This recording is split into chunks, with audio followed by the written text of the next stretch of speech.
¿Qué tal? ¿Cómo están? Bienvenidos una semana más al programa Parlamento, en el que repasamos las noticias más destacadas de la semana en la Cámara Regional, donde se ha vivido el último pleno del mes de mayo, en el que el presidente realizó un importante anuncio. Los vuelos interinsulares van a estar exentos del impuesto que grava el queroseno, por lo tanto encarecería los billetes, al menos hasta 2030. Se había logrado ya con los vuelos entre Canarias y la península. Las conexiones aéreas y marítimas entre islas, entre Canarias y la península, nos quedan fuera de este impuesto. Ahora el problema, extender esta excepción a los vuelos internacionales. Además, el presidente habló del despliegue de tropas de la OTAN que va a pedir Pedro Sánchez en la cumbre que precisamente la OTAN celebrará en España en junio.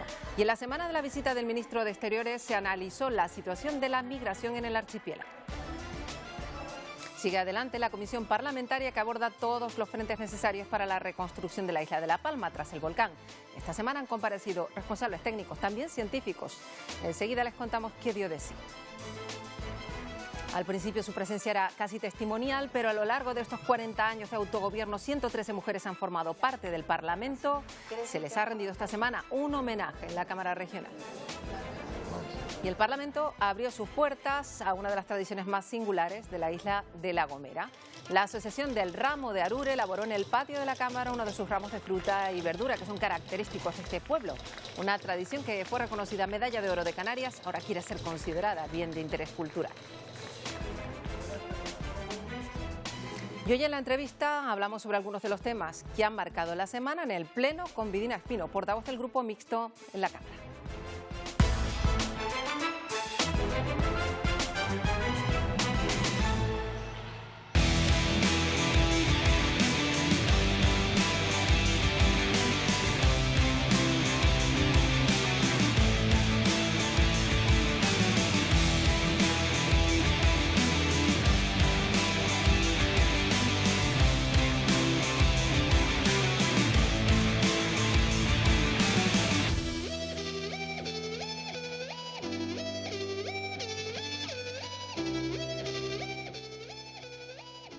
Pues vamos ya con la entrevista de la semana en el programa Parlamento. Vamos a recibir a nuestra invitada hoy, que es la portavoz del Grupo Mixto, Vidina Espino. ¿Qué tal? Bienvenida una vez más a las entrevistas de Parlamento.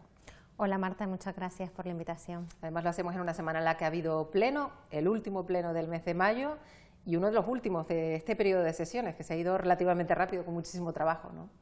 Sí, bueno, para mí los plenos son muy intensos porque tengo muchas intervenciones. Hacer un grupo pequeño, pues hago una media de 10 intervenciones en cada pleno y es casi como una maratón, ¿no? Así que me pillas un poquito, como digo, ya un poquito con ese agotamiento de tantas horas de pleno, pero espero poder contestar bien a todas las preguntas. Sí, hay muchos asuntos de actualidad. Uno que se ha tratado reiteradamente en los plenos ha tenido que ver con el asunto de ese cambio en las relaciones entre España y Marruecos. El ministro Álvarez ha estado esta semana, de hecho, en Canarias, tanto en Tenerife como en Gran Canaria, y entre una de las cuestiones pues trataba de explicar ese cambio que se va a traducir en, decía, para empezar, en mayor control en las fronteras con Marruecos, en ralentización de la migración irregular. Yo no sé hasta qué punto se ha conseguido según las cifras.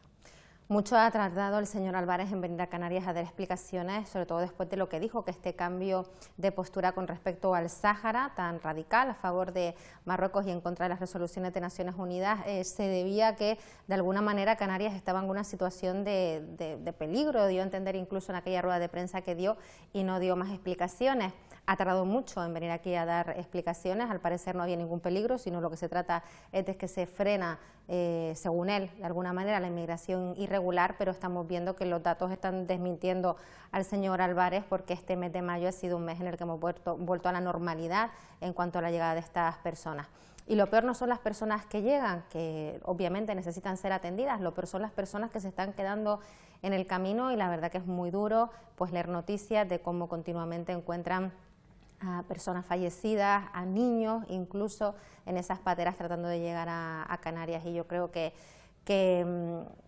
realmente Marruecos no está haciendo todo lo que puede hacer en esta materia, y el Gobierno de España, además de llegar a acuerdos con Marruecos, también tiene que trabajar en esos países emisores de los inmigrantes, en fortalecer la cooperación internacional, en dar oportunidades en esos países para evitar tantas muertes en el mar.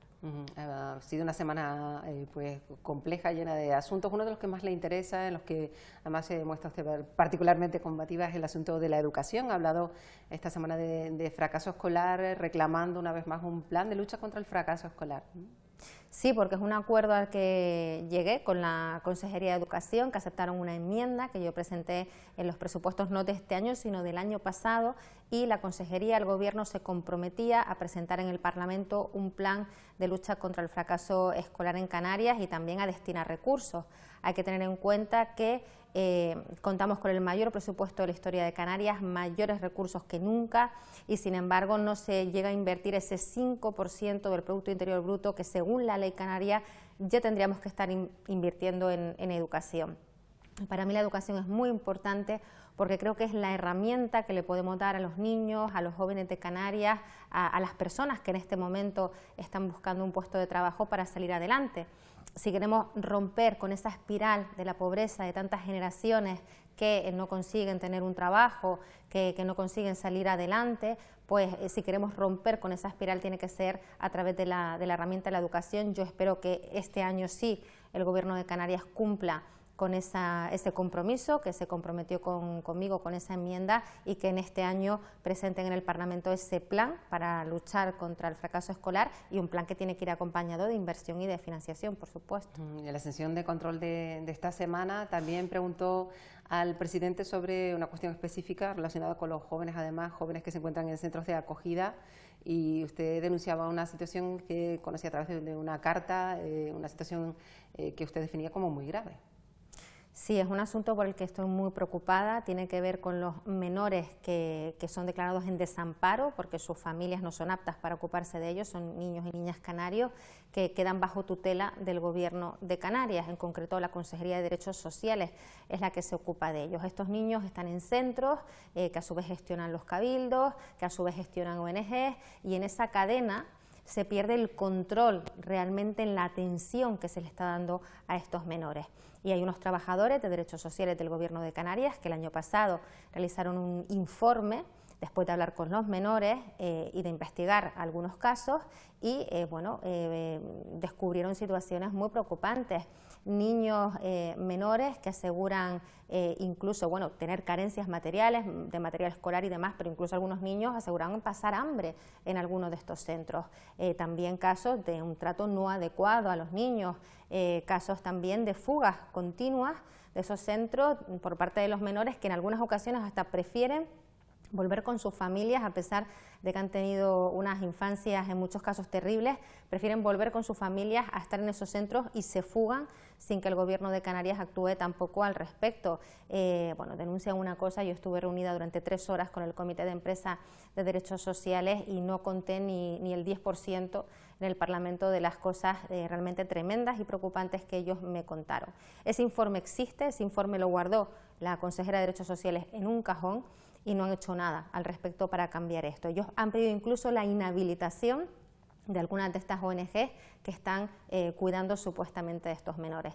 Y yo lo que le pedí al presidente Torres es que se interese por ese informe, que lea personalmente el informe y que tome medidas, porque lo que no podemos esperar es actuar cuando tengamos otro escándalo relacionados con centros de menores o cuando tengamos otro informe como el que hizo el diputado del Común sobre la situación terrible en algunas residencias de mayores de Canarias, y entonces sí que se actuó, ¿no? Cuando ya se forma algún tipo de escándalo público por este tipo de cuestiones. No se puede esperar a eso cuando tú sabes que hay un informe de los trabajadores de derechos sociales denunciando una serie de irregularidades que yo creo que son graves, y además pensemos que estamos hablando de menores que no tienen nadie que dé la voz por ellos. La voz la han dado estos trabajadores y hay que escucharlos, porque son menores que no tienen a sus padres, son menores que están en el sistema público, que de alguna manera pues todos somos responsables de estos niños, sobre todo el Gobierno que tiene la tutela, pero yo creo que es una responsabilidad de toda la sociedad y por tanto no se puede mirar para otro lado, y espero que el presidente actúe y solucione esos problemas. Entre los asuntos de los que suele hablar, además las comisiones de sanidad, todo lo que tiene que ver con la sanidad canaria, las listas de espera y cómo se sale de una situación post-COVID, ahora que más o menos pues las cifras vuelven a ser buenas, luego está cómo salir de la situación en la que se ha quedado, también ahí hay mucho que trabajar, a juicio de Videna Espino. Sí, y el tema de las listas de espera es preocupante porque estamos entre las comunidades autónomas donde más hay que esperar para que te atienda un médico, un especialista en un hospital. Pensemos que, por ejemplo, según los últimos datos para el traumatólogo tenemos a 12.000 personas esperando, lo mismo para rehabilitación, también más de 12.000 personas. Pensemos que para una operación también pues hay miles de canarios esperando, y cuando tú estás esperando para este tipo de atención médica, en muchos casos estás sufriendo dolor incluso, es que no puedes hacer una vida normal, que no puedes estudiar, es que no puedes trabajar, y por tanto si queremos que las personas puedan desarrollar sus vidas, tener un proyecto de vida, la salud es fundamental. Por tanto, el COVID no se ha superado, también hay que decir que el COVID, seguimos con pacientes COVID, por ejemplo en el materno infantil de Gran Canaria, la octava planta la tienen llena de pacientes COVID, y esto ha hecho imposible que ahora que se están haciendo reformas en el materno los niños puedan ser trasladados y están en una situación incluso respirando polvo en esas instalaciones, que también le pedí al consejero de Sanidad que solucionara esto, y por tanto la sanidad seguimos sufriendo graves carencias y no se entiende, insisto, cuando tenemos más presupuesto que nunca. El problema está en la gestión que se está haciendo con ese dinero, o realmente la no gestión de ese dinero. Por poner solo un ejemplo, el año pasado teníamos 100 millones de euros para invertir en infraestructuras sanitarias, que nos hacen falta camas, si la gente se opera necesita una cama. Muchas veces los médicos te dicen no podemos operar aunque tengamos quirófano porque no tenemos cama donde poner luego al paciente, no lo tenemos que tener ingresado. Pues se dejaron de invertir el 75% de ese presupuesto, de esos 100 millones de euros para infraestructuras sanitarias. El año pasado se dejó de invertir un dinero que se tenía y que no se ejecutó. Entonces no es un problema de recursos, es un problema de la gestión, que el gobierno tiene que centrarse en la gestión y no en la publicidad, la propaganda, la foto, ¿no? En eso que les lleva tanto tiempo y les aleja de lo importante. Refiriendo también a asuntos de esta semana en el Pleno, una de las proposiciones de ley se trató a instancias del grupo mixto y tenía que ver con un asunto delicado, tiene que ver con ese naufragio terrible de hace unos meses, el del Vila de Pitancho, en el que además un joven canario pues lamentablemente falleció. Y ustedes quieren que se haga algo al respecto, si es que se puede hacer. Se ha reunido usted incluso hasta con su familia, que sigue reclamando que se haga algo por tratar de recuperar esos restos, si es posible, que no lo sé. Es la familia de Manuel Navarro, que es el joven biólogo de Gran Canaria, de 33 años, que desapareció en el hundimiento de ese buque hace ya 3 meses, quien se puso en contacto conmigo y me contó que se sentían de alguna manera que estaban siendo ignorados por las instituciones.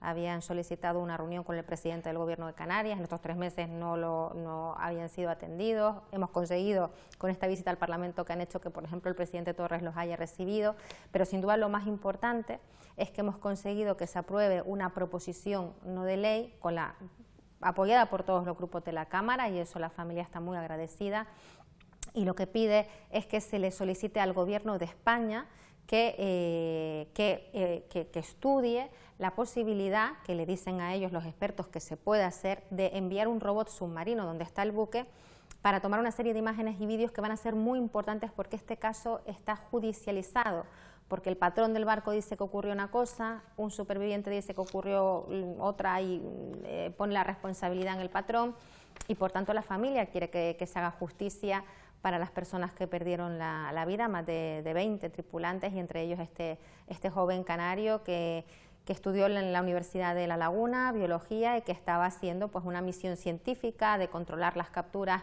en ese buque, y que también pues tristemente perdió la vida, una persona tan joven y que estaba además haciendo un trabajo que es para el bien de todo el planeta, porque es controlar las capturas que se hace, la pesca que se hace, para que no haya una sobreexplotación y por tanto tengamos un océano que sea sostenible, ¿no?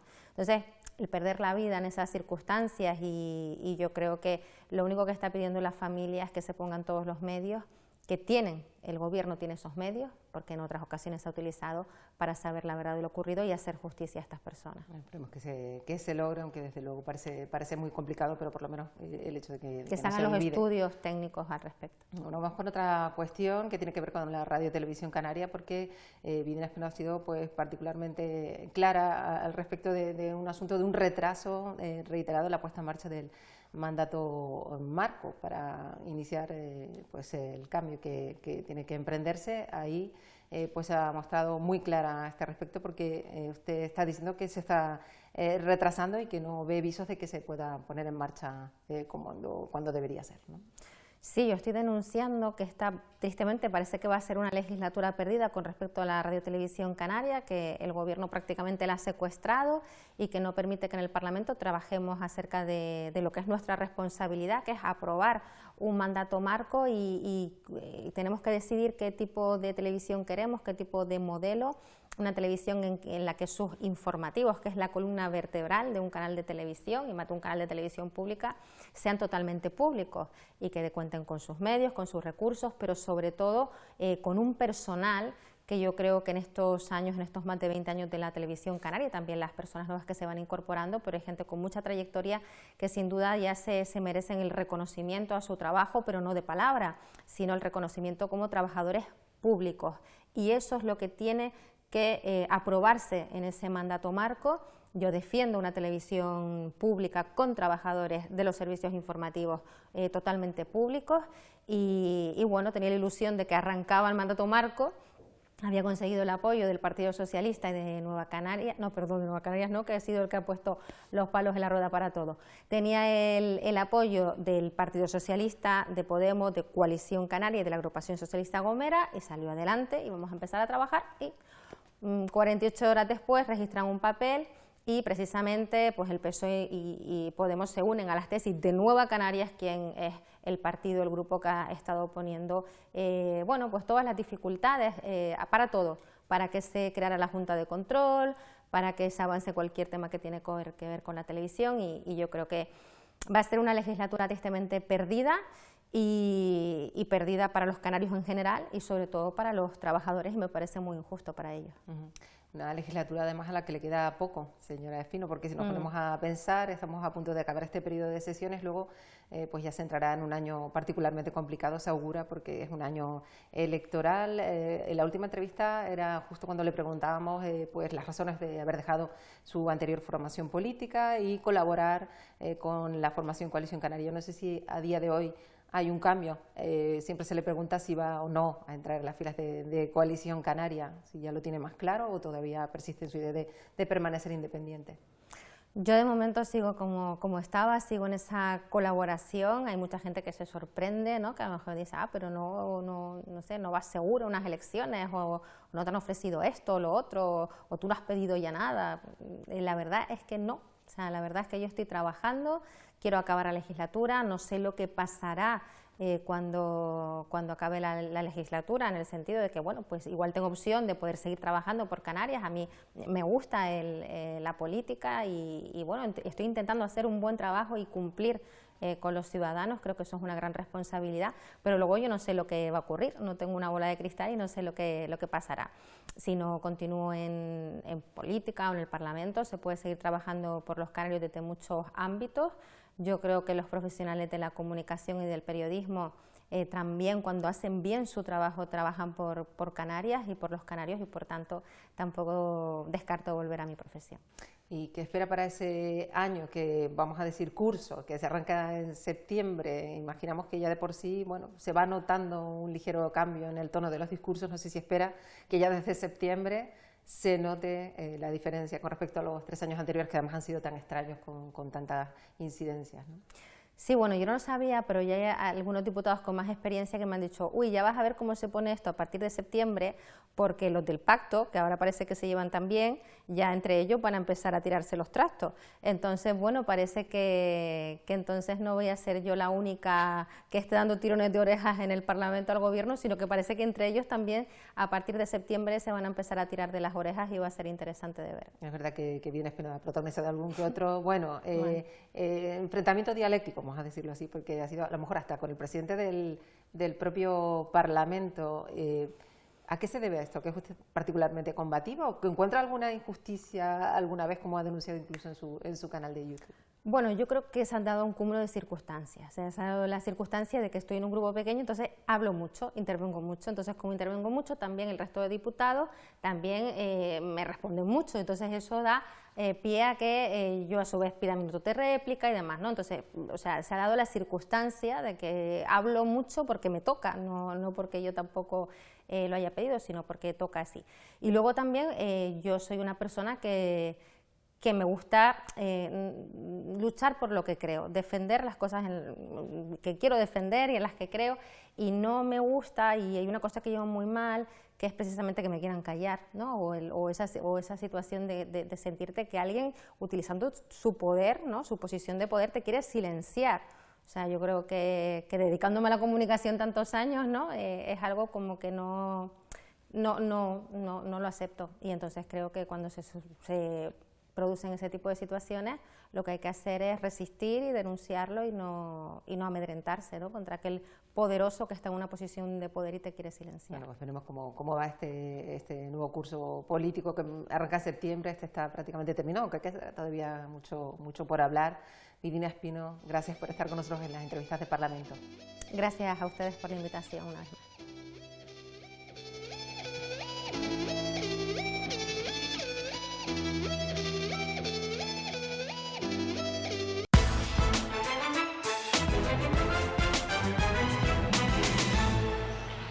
Los vuelos interinsulares están exentos de la tasa verde, el impuesto que grava al queroseno, y por lo tanto encarecería los billetes. Lo dijo el presidente Torres esta semana en el Pleno. Una directiva europea incluye esta excepción. Así, las conexiones entre islas y entre Canarias y la península quedan fuera de este impuesto.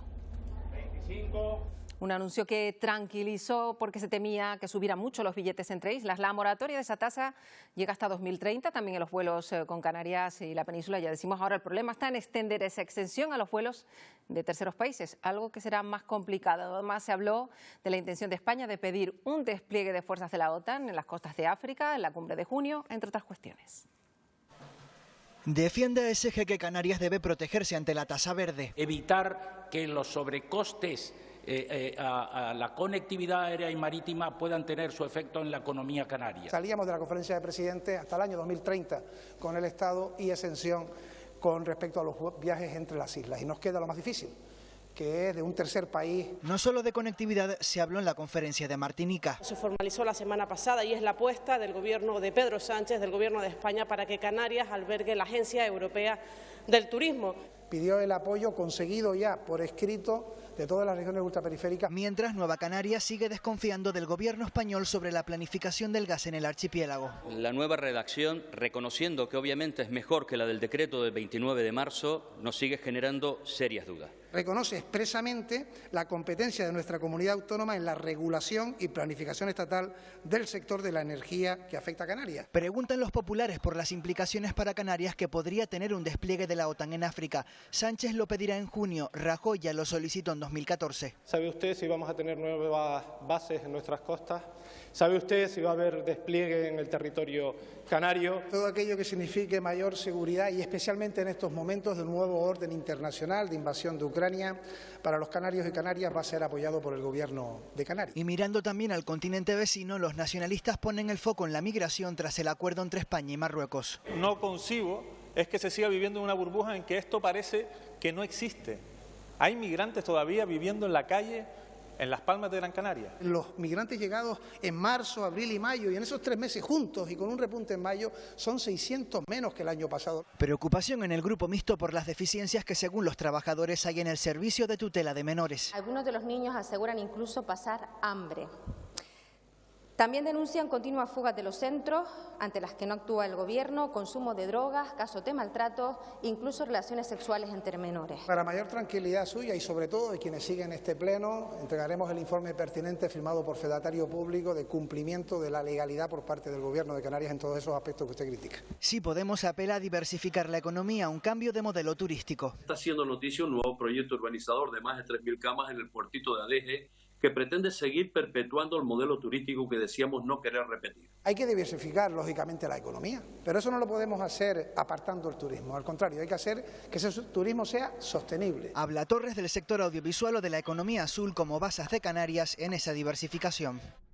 La Audiencia de Cuentas de Canarias ha reflejado en un informe que el Hospital Universitario Nuestra Señora de la Candelaria en Tenerife tiene bloqueado más de 6,5 millones de artículos, entre ellos guantes y mascarillas, material para luchar contra el COVID-19, que el Servicio de Prevención de ese hospital consideró que no cumplen los requisitos mínimos de calidad para ser utilizados. El Servicio Canario de la Salud pagó 2,1 millones de euros. La Fiscalía Anticorrupción ya investiga la compra de una partida de mascarillas que nunca llegaron. Precisamente compareció en el Pleno el consejero de Sanidad para dar cuenta de lo ocurrido con ese contrato para la compra de mascarillas que resultaron defectuosas por importe de más de 4 millones de euros cuando comenzó la pandemia. Blas Trujillo ha garantizado la recuperación de lo invertido. Vamos a recuperar el dinero, claro que sí, vamos a recuperar el dinero o en especie, en lo que fuere, pero nosotros esa deuda, porque para eso hemos declarado deudor a la empresa y a los responsables de la empresa, la vamos a cobrar, no tenga ninguna duda. También compareció la consejera de Turismo, Yaisa Castilla, expuso en pleno las líneas generales del Plan Estratégico de Turismo de Canarias para este año. Está dotado con un presupuesto de 60 millones de euros y amplía el ámbito de actuación de Promotur a toda la cadena de valor turística. Y el resultado se plasma, como he comentado, en 25 planes de actuación distintos distribuidos en programas de mejora de la conectividad, de mejora del producto, de promoción, de comercialización de productos y servicios turísticos, de digitalización, de inteligencia turística o de sostenibilidad, entre otros. La mayoría de estos planes ya están plenamente operativos. Los científicos han hablado en el Parlamento sobre la situación de la isla de La Palma y María José Blanco, que es la directora del Instituto Geográfico Nacional, ha sido muy clara. Las condiciones del aire en la zona de la Bombilla a causa de la emisión de gases son incompatibles directamente con la vida. Lo dijo en la comisión que estudia la crisis vulcanológica. 14 erupciones volcánicas hemos tenido en Canarias durante los últimos 500 años. 7 de ellas han sido en La Palma. La más larga es la última, 85 días. Esto es el día 11. Esto es el día 12, como ven el cambio de panorama es importante y el día 13 ya era una cantidad enorme de terremotos. Al aumento vertiginoso de la actividad sísmica se sumaban signos aún más evidentes. 2 días antes del comienzo de la erupción se acumulaban 24 centímetros de deformación en vertical y hacia el sur. Piensen la energía que tiene que tener un proceso para levantar una zona completa, más de 20 kilómetros de espesor, 20 centímetros hacia arriba. Afirma María José Blanco que la concentración actual de gases en la zona de la Bombilla es muy alta, no muestra ninguna tendencia definida y es, por tanto, imprevisible su evolución. Las balizas más al norte alcanzan las 50.000 ppm todos los días. Es incompatible con la vida. Tanto la directora del Instituto Geográfico Nacional en Canarias como la representante del Instituto Geológico y Minero incidieron en la importancia de la formación vulcanológica a todos los niveles para la población canaria. No puede ser que estábamos en el campo y a mí me paraba la gente y me decía, señora, si hay un terremoto, ¿qué hago? Eso no me lo pueden volver a preguntar en Canarias. Juana Vegas ha destacado ante la comisión las oportunidades que brinda ahora la erupción volcánica en La Palma. Ustedes tienen el mejor sitio del mundo para hacer turismo volcánico. Por supuesto, ha sido la respuesta de María José Blanco a la pregunta de si habrá más volcanes en Canarias, dado que así nació y se creó el archipiélago. Y en esta comisión, el Consorcio de Seguros ha abonado 199 millones, han dicho, de euros por los daños producidos por el volcán de La Palma. Supone el 87% de las reclamaciones que ha recibido. Son casi 8.000 las indemnizaciones que ha tramitado hasta el momento esta entidad pública, que continúa recibiendo peticiones a un ritmo nunca antes visto en su historia. 1.415 solicitudes de indemnización desde la anterior nota informativa, que es del mes de abril. Es algo insólito en los 54 años de historia del consorcio. Pero, evidentemente, tenemos ahora nuevas solicitudes o en zonas restringidas o de imposible acceso que se van abriendo, o ya siniestros pequeños de limpieza de cenizas. Y el comisionado para la transparencia habló en la Cámara de la autoevaluación de las instituciones públicas y privadas de Canarias, un ranking único en el país. De hecho, su modelo ha sido adoptado ya por otras 2 comunidades autónomas, con más de un 95% de entidades públicas canarias evaluadas. El año 2021 los resultados son superiores al notable en todas ellas. La puntuación media de la transparencia en todo el sector público, las 345 entidades que lo componen en Canarias, superó el notable, los más de 7 puntos el año pasado. Y en el sector privado, con solo 2 años de evaluación, ya roza el aprobado con 4,8 puntos de media, un listón que le costó mucho más tiempo alcanzar al sector público cuando empezamos a evaluarlo allá por el año 2016. Y recordarán que el diputado del Común, Rafael Llanes, aseguró la semana pasada que la administración pública se aleja cada vez más de los ciudadanos. Lo dijo en su memoria del año 2021. Constata que muchas de las quejas que llegan tienen que ver con los retrasos, con la lentitud para resolver trámites que suponen la cita previa y la atención telefónica a distancia, que persisten en sanidad y en otras administraciones. Y sobre eso vamos a hablar hoy en Canarias Opina, y esta es la pregunta que les hemos planteado esta semana. ¿Se ha encontrado con estos inconvenientes? ¿Qué soluciones propone? Tanto la sanidad como las instituciones públicas, me parece todavía muy extraño de que todavía se tenga que ir por cita previas.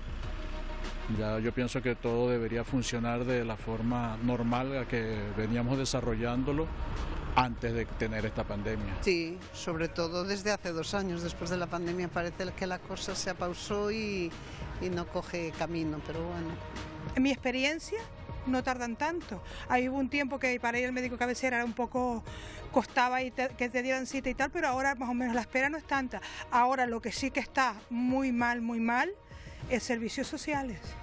Digo, yo tengo concedido, yo puse una queja en el diputado del Común para llevarlo al gobierno de Canarias y demás. Tengo concedido la dependencia a mi madre desde octubre y sigo sin servicio.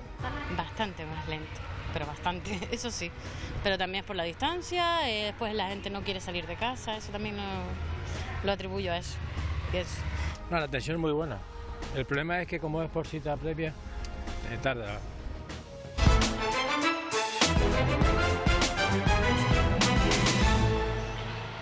113 diputadas han pasado por el Parlamento de Canarias en los 40 años de autogobierno. Han tenido que romper barreras, han estado al frente de iniciativas fundamentales para el avance de las islas. Se ha rendido un homenaje a ellas esta semana en la Cámara Regional.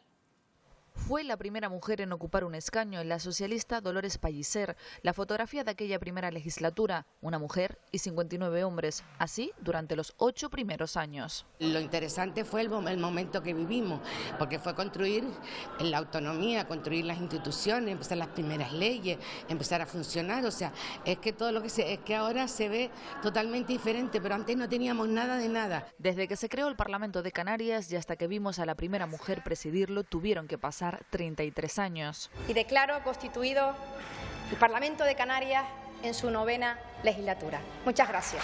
De las 10 legislaturas, solo el 27% de los escaños han sido ocupados por mujeres. 113 mujeres que han formado parte de la historia de Canarias desde estos escaños han impulsado iniciativas, pero también han luchado por ocupar su espacio. Y 40 años después, somos 31 las mujeres que trabajamos por mejorar el presente y el futuro de Canarias. Se tuvo la oportunidad a través de un pequeño partido, la agrupación Herreña Independiente. Yo encabecé por primera vez en la historia de Canarias una candidatura al Parlamento. A diferencia de un hombre, el trazado hacia el éxito de una mujer no se escribe del tirón en línea recta. Lo que se avecinan son curvas. Aprovecho esta oportunidad para defender la sororidad, esa fórmula cómplice de actuar entre mujeres, lejos de esa competitividad impuesta hasta ahora por otros. Y a las que se les rinde homenaje cuando se cumplen 40 años de autogobierno.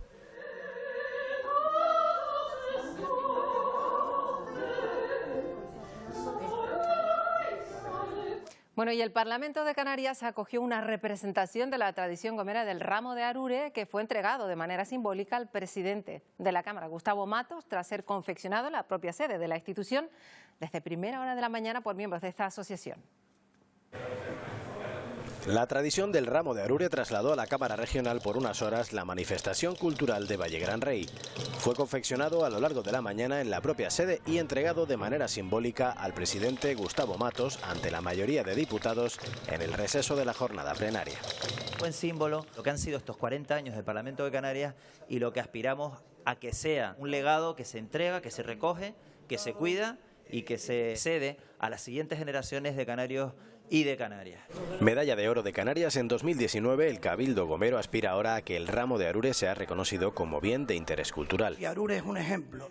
Tiene 3 medallas de Canarias, la tiene Conchita, la tiene el ramo y la tiene nuestra rectora de la Universidad de La Laguna, que también procede de Arure. Arure es cultura para Canarias y para La Gomera. El Gobierno reconocía la identidad de ese bien cultural que se ha preservado generación tras generación. Era la primera ocasión en la que esta ofrenda anual de los ciudadanos de la localidad gomera visitaba el Parlamento y aprovechó para hacerlo por todo lo alto, con degustación de productos típicos y música y bailes tradicionales.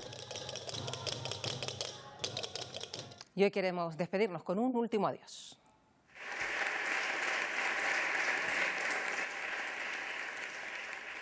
Entre aplausos fue despedido en 2015 por la totalidad del Parlamento de Canarias. Era su última sesión como diputado.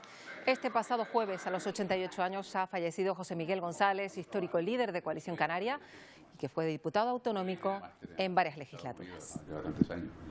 En los últimos... Bueno, pues con la despedida, José Miguel González, nos vamos por esta semana. Les esperamos de nuevo en 7 días. Adiós.